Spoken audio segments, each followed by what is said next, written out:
फरवरी 2026 में भारतीय इक्विटी बाजार में तेज गिरावट आई। तो चलिए इसका मतलब समझते हैं।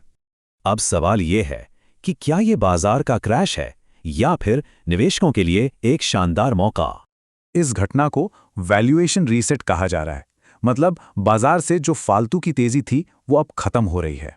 ये रीसेट विदेशी निवेशकों की भारी बिकवाली के कारण हुआ, खासतौर पर ऑटो और टेलीकॉम स्टॉक्स में। तो आंकड़े क्या कहते हैं? निफ्टी 50 अभी करीब 25,178 के लेवल पर है। मतलब पिछले महीने के अपने हाई से लगभग 18% की बड़ी गिरावट। और सबसे जरूरी बात, बाजार का पी रेशियो गिरकर अपने ऐतिहासिक औसत के पास आ गया है।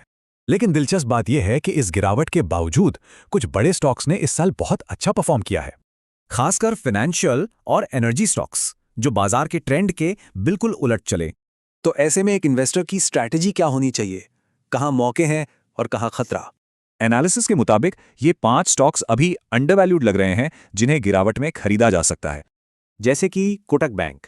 टेक्निकली यह एक बॉटमिंग आउट पैटर्न बना रहा है, जहां से एक अच्छा उछाल आ सकता है। ठीक वैसे ही एआई टेक की गिरावट के बाद HCL और इन्फोसिस जैसी बड़ी IT कंपनियां डिस्काउंट पर मिल रही हैं। लेकिन दूसरी तरफ इन 5 शेयरों से सावधान रहने की सलाह है, क्योंकि इनके वैल्यूएशन बहुत ज्यादा हैं। जैसे ट्रेंट लिमिटेड को ही लीजिए, बाजार में गिरावट के बाद भी इसका पीई रेशियो काफी हाई है। और अडानी एंटरप्राइजेज जैसे कुछ स्टॉक्स पर अभी भी बिकवाली का दबाव बना हुआ है।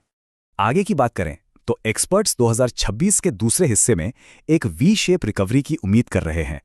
मतलब साल के अंत तक निफ्टी 50 के लिए 28,000 से 29,000 का टारगेट दिया जा रहा है।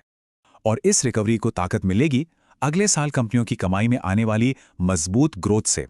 आरबीआई के रेट कट और नए ट्रेड एग्रीमेंट जैसे कई बड़े फैक्टर्स इस तेजी को सपोर्ट कर सकते हैं। तो कुल मिलाकर एक्सपर्ट्स का मानना है कि 2026 खरीदारी करने और स्टॉक्स जमा करने का साल है।